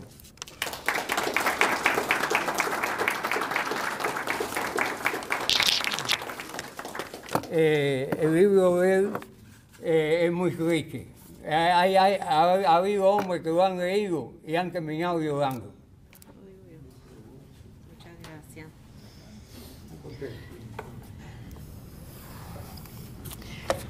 Y ahora vamos a llamar al actual presidente del Presidio Político Cubano. Después de haber cumplido largos años en varias terribles prisiones cubanas, continúa su lucha siempre. Ángel Pardo Mazorra.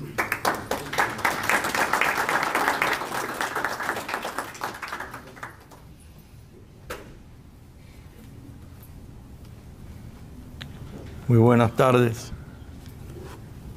Voy a hablarles de un proceso que tuvimos en la década del 70, porque los presos políticos en Cuba, con este sistema pues castrocomunista, pues estaban sometidos a distintos procesos para tratar de hacernos claudicar de nuestros principios y nuestros postulados. A finales del año 69, a principios del 70, los presos que estábamos en Calzoncillo, en La Cabaña, fuimos trasladados para la prisión de Boniato. Estando allí en Boniato, pues con el tiempo vimos cómo nos ubicaron en el pabellón 5, habían ya otros presos políticos allí, y veíamos cómo estaban llevando planchas de hierro para el pabellón del frente, el 4C, que estaba en Los Altos, poniéndole planchas de hierro en las puertas y algunas en las ventanas, y otras ventanas, las demás las estaban tapiando con ventanas de concreto.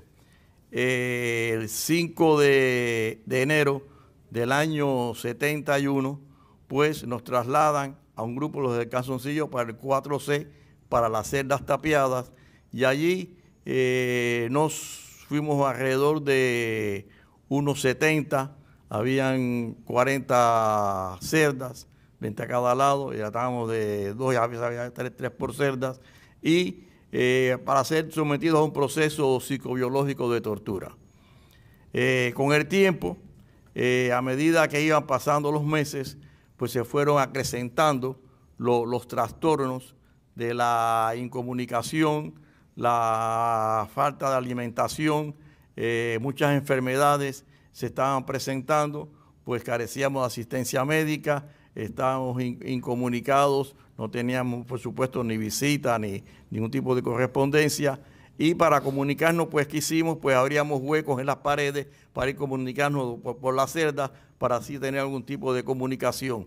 Pero a medida del tiempo, este proceso psicobiológico, pues se fue acrecentando, ya teníamos muchas enfermedades, parálisis, escorbutos, diarrea, problemas con hipertensión, problemas de neuropatías, o sea, ya los trastornos en sí de la falta de alimentación y de producto del encierro.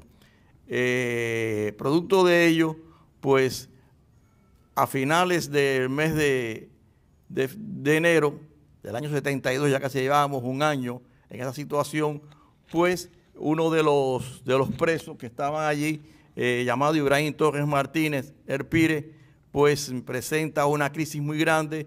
Empezamos a dar golpe a las tolas para llamar a los militares. Cada vez que había algún enfermo, alguna situación, teníamos que dar golpes, hacer lo que decíamos nosotros un traqueteo en las puertas, las planchas, para que vinieran los militares y plantearles la situación que se estaba confrontando.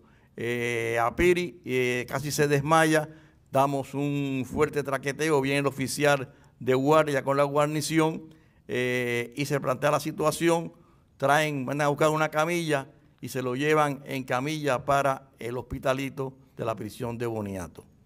A los pocos días también se presenta otro caso, el hermano Esteban Ramos Queser, también le da como un desmayo, y tenemos que empezar a golpear las tolas para que vinieran a ver, a plantear la situación, pues muchas veces era la negativa, que para recibir asistencia médica había que vestirse.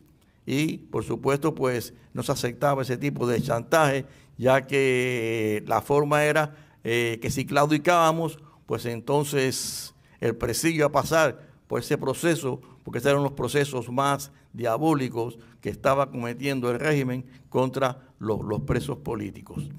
Se llevan también a Estevita para el hospital. El problema es que nosotros pensábamos de que en el hospital le iban a dar la asistencia médica, por lo menos tratar de aliviar la situación, pero no fue así. El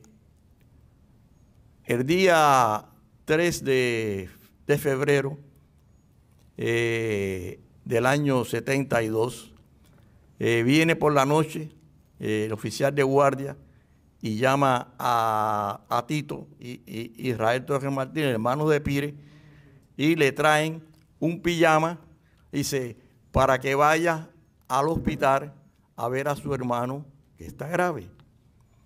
Tito se pone el pijama. Esa era otra cosa. Ellos no te daban asistencia médica porque había que vestirse. Pero cuando ellos querían llevar a algún preso a la dirección o al hospital para hacer cualquier tipo de evaluación, te traían un pijama y te llevaban en pijama. Le dan el pijama a Tito.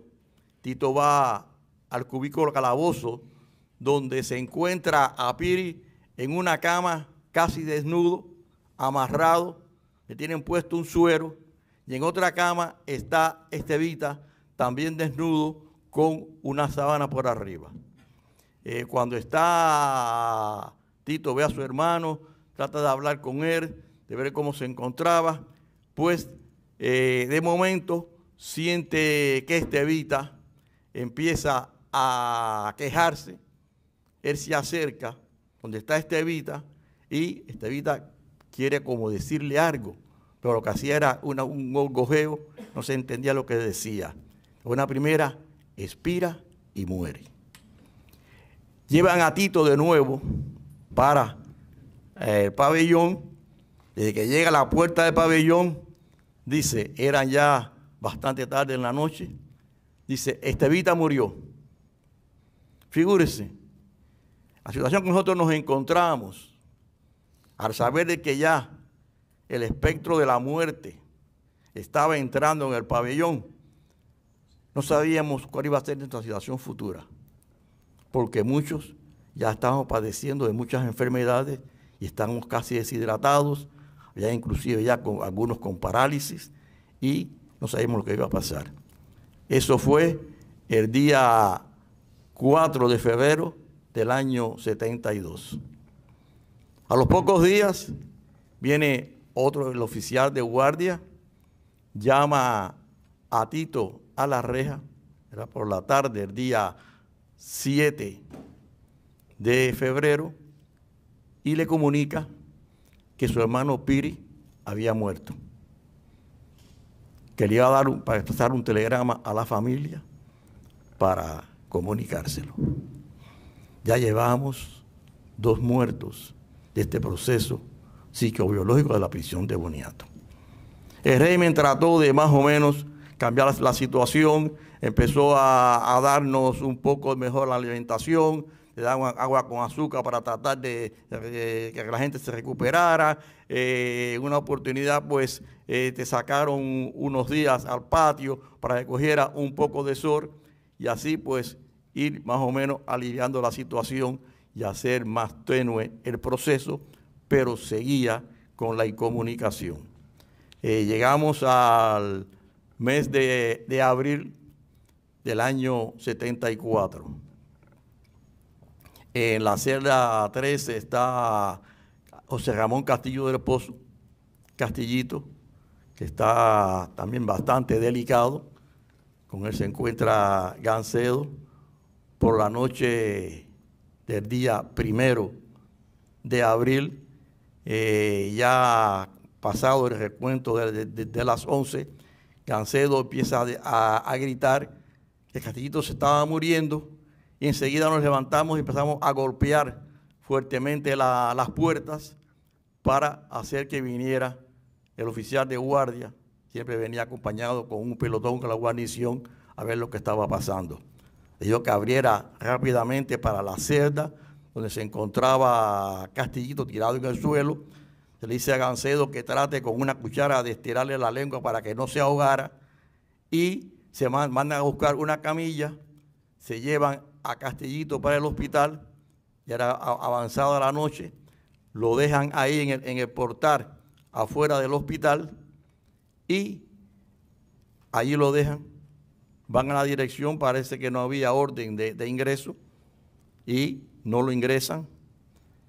Por la madrugada, un preso común que había salido, que llevaron al hospital, parece que con un ataque de asma, cuando regresa de madrugada después, nos dice por señas de que había afuera del hospital una camilla con un preso que estaba allí en el hospital.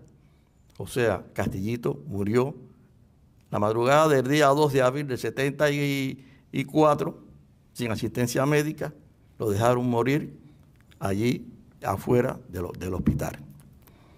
En esa situación, pues, seguíamos nosotros manteniendo la rebeldía, la resistencia, no podíamos claudicar, no podíamos dar ningún tipo de marcha atrás, y había un hermano con nosotros, el hermano Gerardo González Álvarez, el hermano de la fe, que siempre por las tardes, cuando se pasaba el conteo, pues nos daba un culto, hacía una oración, una plegaria y nos daba ánimo. Una de sus frases favoritas era: cachorro de león, levántate y anda. Este es un siglo malo, pero levántate y anda, cachorro de león. Y siempre su prédica pues, nos iba dando un poco más de ánimo. Pero la situación de los enfermos seguía siendo crítica. Como dije, uno de los problemas más graves era el problema de las infecciones en la boca, el escorbuto, la gingivitis. Muchos ya se habían sacado algunas piezas con un clavo, con la cuchara. Me acuerdo que Daniel Morales cogió una chancleta de madera y con un pedazo de clavo se dio ahí y se pudo arrancar la muela para aliviar, que sea un poco de dolor. Había un preso llamado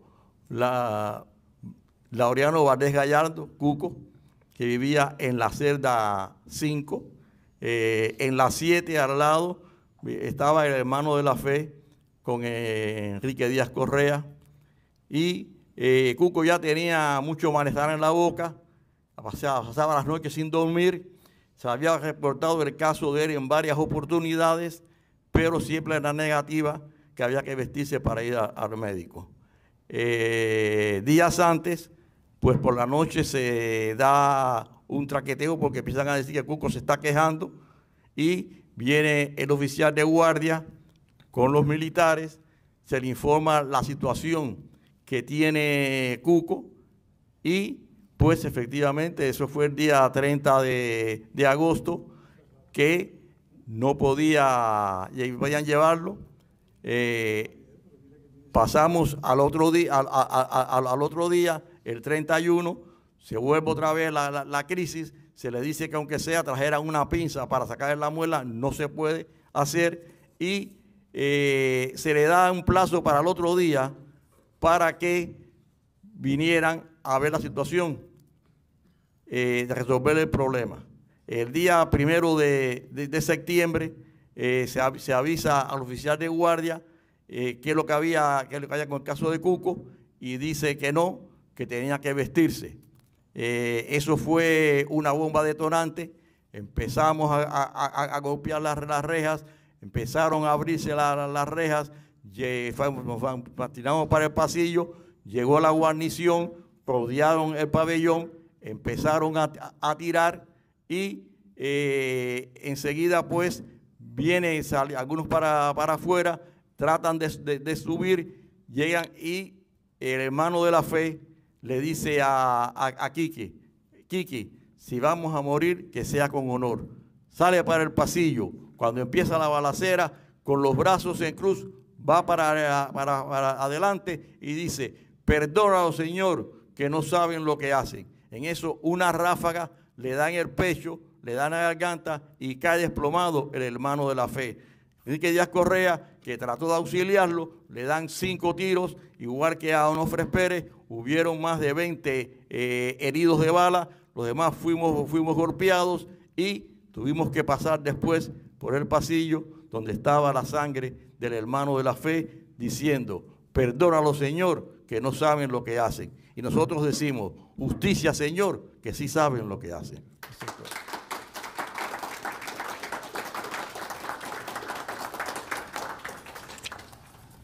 Muchísimas gracias. Tenemos 5 minuticos que quisiéramos que una persona muy querida que está en el público, Javier Denis, viniera a hablarnos un momentico, por favor.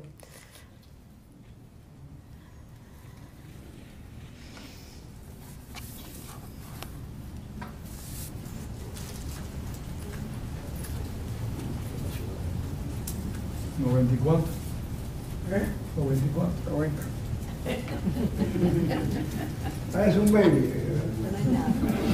En coraje es un baby, eso sí. Bastante en coche.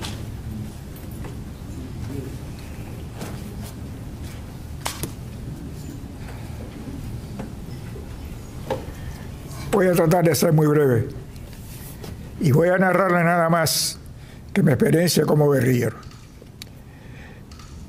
Yo nací un 9 de agosto de 1933. Ese día, el dictador Machado, sus partidarios, regaron la noticia de que Machado había abandonado el poder. Los opositores salieron a la calle, las fuerzas represivas salieron a combatirlos.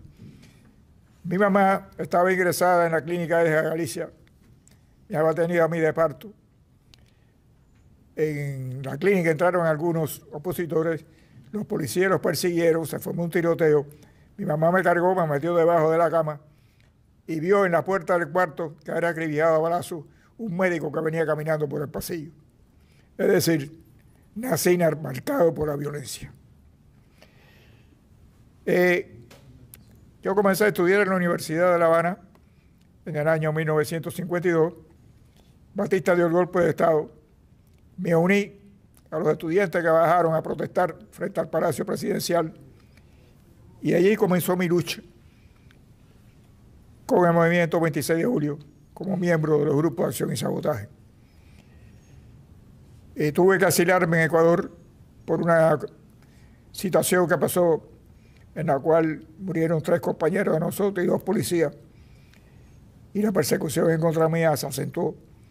Me encontré con una muchacha que había sido compañera mía de bachillerato, que era sobrina del embajador de Ecuador en La Habana. Ella habló con su tío me recogió, me llevó a la embajada, me llevaron a Ecuador. En Ecuador los ecuatorianos nos recibieron con los brazos abiertos.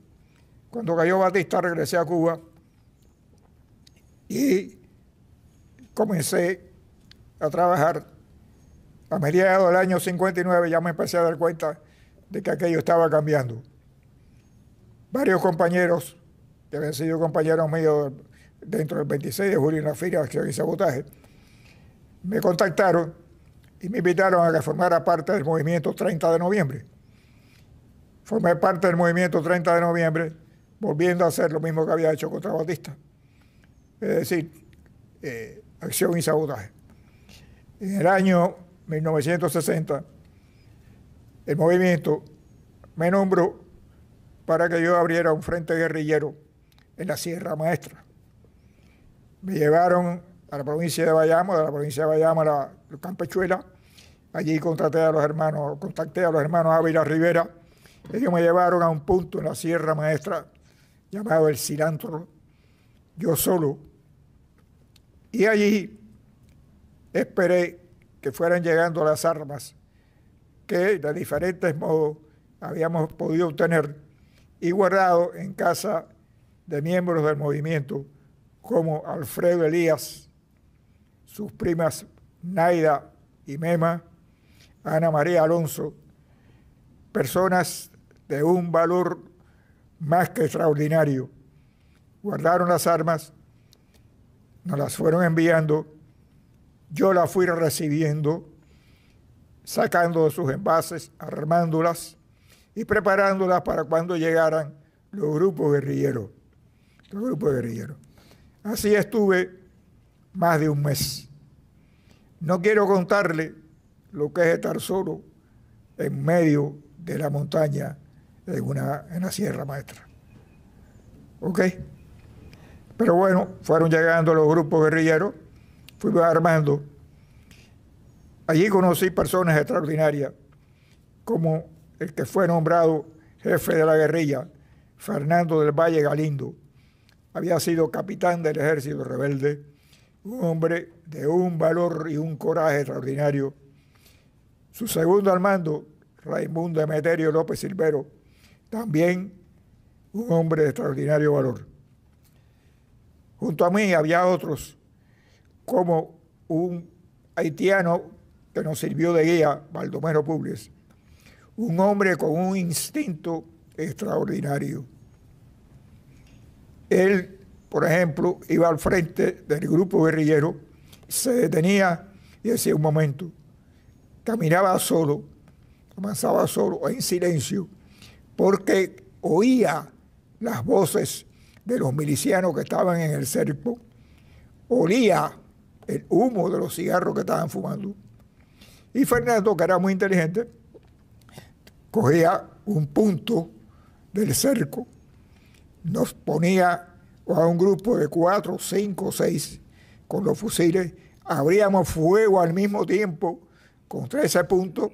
Por ahí, imagínate, cuando abríamos fuego, éramos 5 o 6 disparando, los milicianos se despetroncaban y por ahí rompíamos el cerco y podíamos salir. En uno de los cercos, ya habiendo roto el cerco, cayó muerto al lado mío José Figueredo Goza.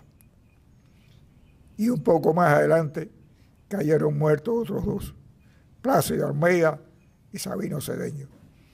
A José Figueredo yo me incliné, tenía 4 balazos en el pecho para tratar de levantarlo y él me dijo, no, déjame morir tranquilo. Y efectivamente murió. Cuando salí caminando, me dieron el balazo por la espalda. Caí herido en medio del monte. Estuve 2 días tirado en medio del monte, las ratas mordiéndome las piernas. Aquello fue espantoso, sencillamente. Tuve la suerte, porque yo digo que yo soy un hombre con suerte, tuve la suerte de que un pelotón del ejército rebelde que venía peinando la zona buscando muertos y heridos, uno de los soldados se apartó para hacer sus necesidades y se tropezó conmigo. Mandó a buscar al capitán, el capitán contactó a unos campesinos, le dieron un mulo, me montaron en el mulo y me condujeron hacia un hospital en plena Sierra Maestra, en un lugar que tiene bien puesto el nombre. Se llama Minas del Frío, porque hace un frío. Vaya. Llegué al hospital ya sin conocimiento, porque estaba montado en un mulo, subiendo y bajando lomas. Aquello fue, vaya. En el hospital me trataron muy bien. Me pusieron suero, transfusión de sangre, me hicieron análisis de sangre, placas de los pulmones, placas de todo tipo. Y al final, el médico director del hospital me dijo una cosa que nunca se me ha olvidado. Me dijo, ¿usted sabe por qué usted está vivo? Me quedé callado la boca, ¿no? Porque el diablo fue a ver a San Pedro y le dijo, oye, no me manda ese tipo para allá, que me va a joder el infierno. Quédate con él aquí. Y San Pedro dijo, que me quedé con él aquí. Tú estás loco. Mira, vamos a dejarlo que siga vivo. Y así nos lo quitamos de arriba los dos. Estuve 3 años en silla de ruedas, 8 años caminando con un par de muletas y el resto con el tipo este. Está bien, está bien, está bien.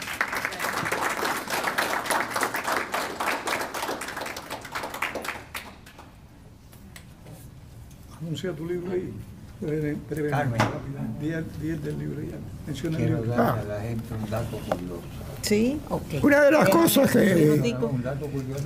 que aprendí en mi vida fue escribir.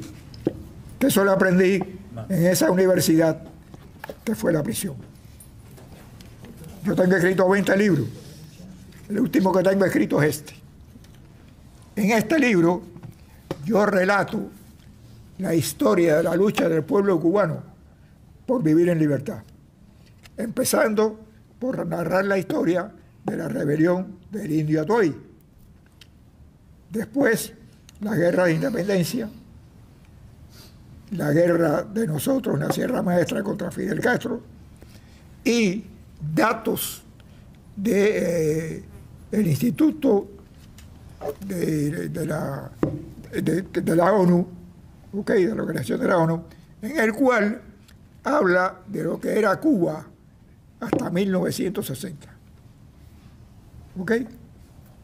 Y por ahí pues, sigo narrando, sigo hablando, sigo dando detalles y trato de escribir el libro de forma amena y fácil de leer.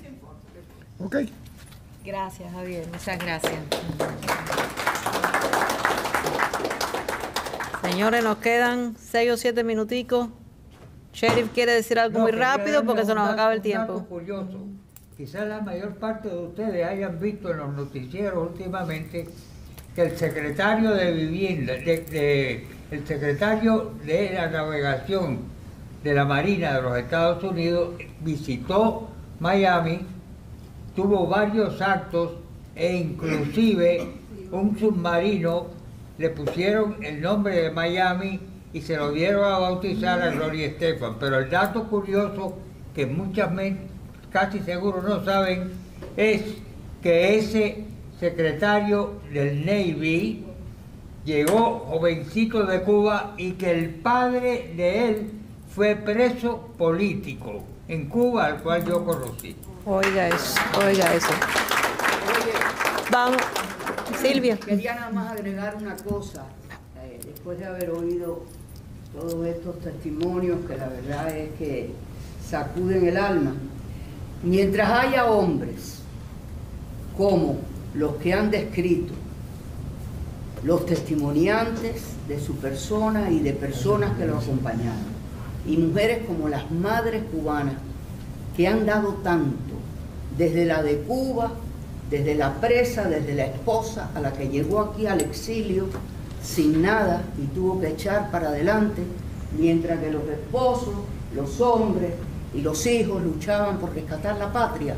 Cuba vive, señores, y Cuba va a ser libre. Cuba vive, Cuba vive. Y la historia de Cuba vive porque hay un señor llamado Pedro Corzo, que es el presidente del Instituto de la Memoria Histórica Cubana contra el Totalitarismo. Sigue insistiendo en que se escriba como fue.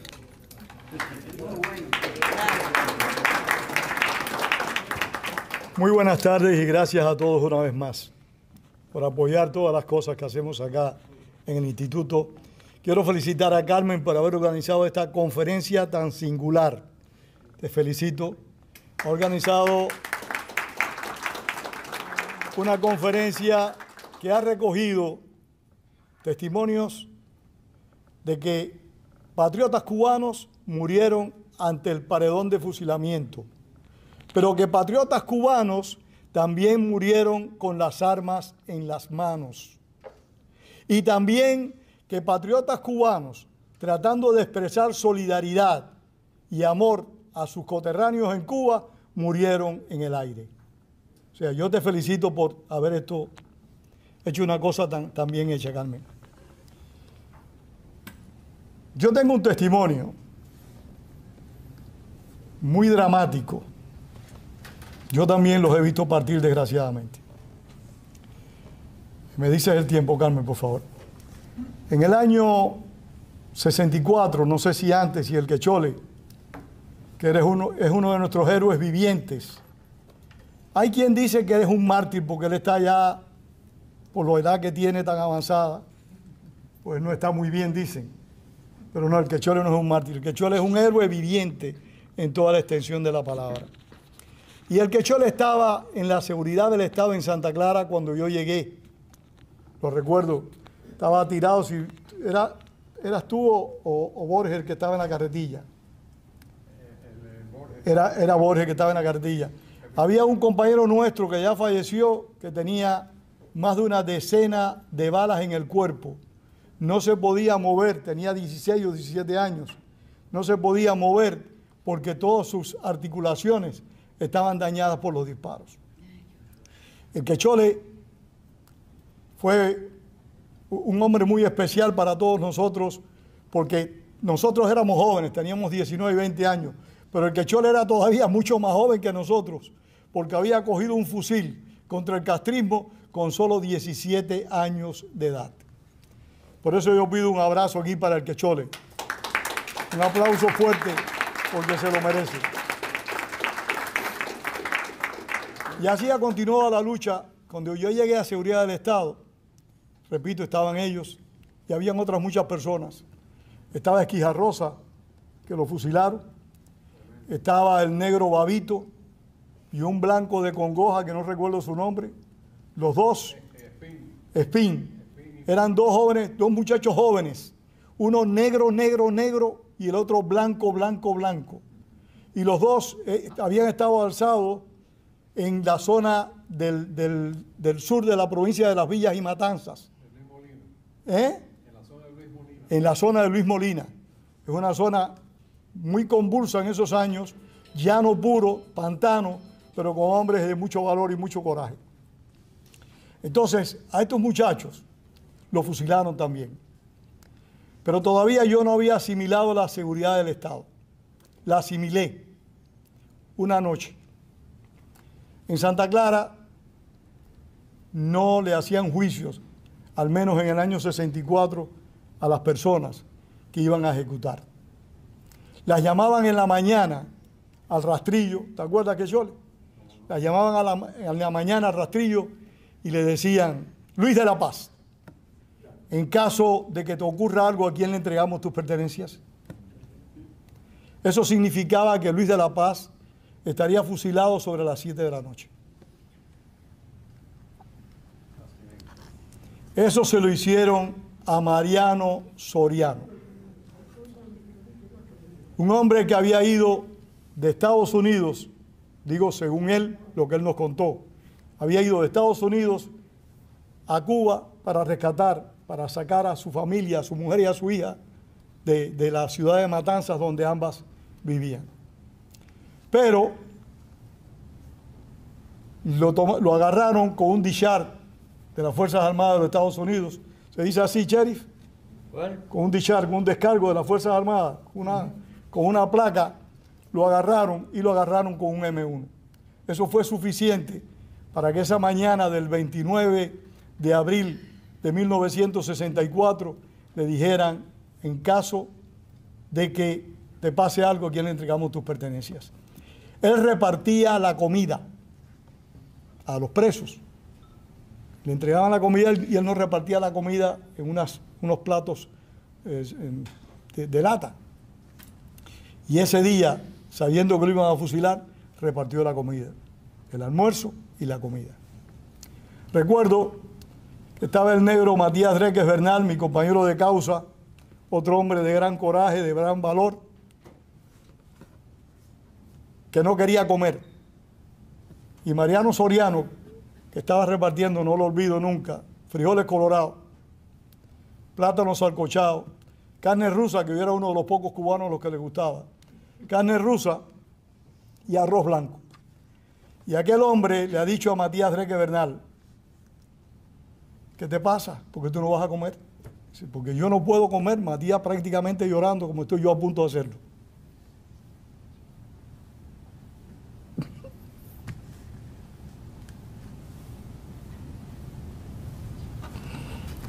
Y le ha dicho él a Matías: come, porque yo, que es al que van a fusilar, voy a comer. Y así lo hizo, comió, se lavó la boca, se paró frente a nosotros. Me recordé de esto cuando tú lo contaste ahorita, el caso del tabaco. Se paró frente a nosotros y dijo: algunos de ustedes irán después, yo los voy a esperar. Y no se pongan nerviosos, no se pongan intranquilos, que yo no tengo ningún problema. Esto es parte de la vida nuestra, morir. Y morir por la patria es siempre vivir. Así que por eso nunca olvido a Mariano Soriano. Nunca conocí su familia, nunca he sabido nada de asociado con él, pero es un hombre inolvidable para aquellos que vivimos esa experiencia. No sé si el Quechole lo recuerda. Era un hombre de mediana estatura, fuerte, muy enérgico y muy joven, tendría 20 y pico de años. Muchas gracias y les reitero la gratitud en nombre del instituto. Les esperamos en nuestros próximos eventos y vamos ahora, al que tenga coraje, a oír a Manino. Manino, que como fue el primero, fui muy estricta contigo. Queremos oír lo que dejaste fuera, tu poesía, por favor.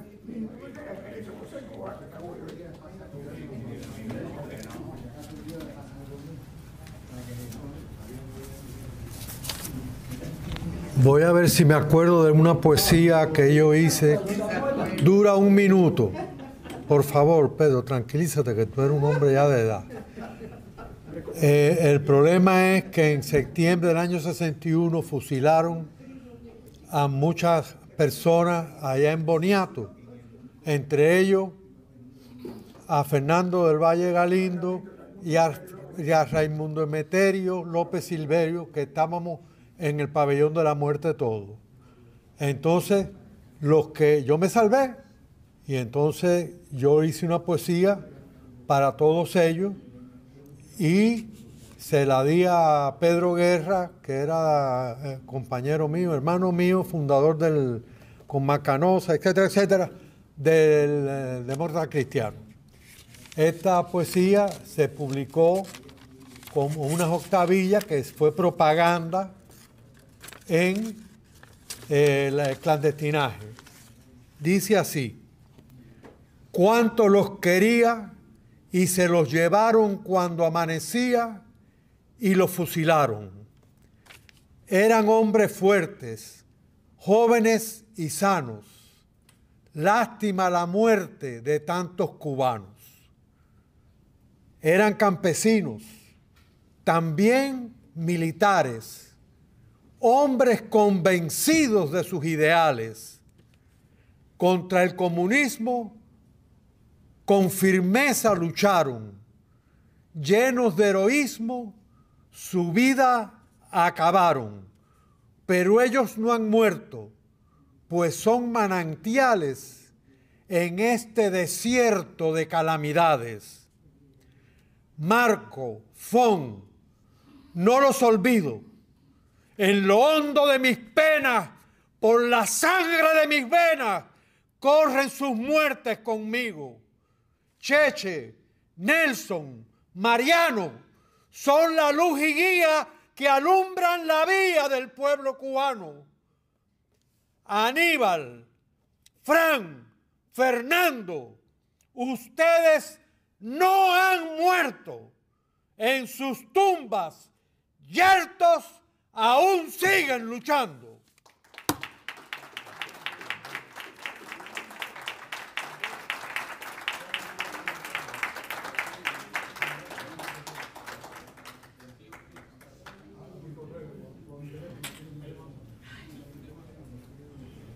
Muchas gracias a todos. Nos vemos, si Dios quiere, el mes que viene.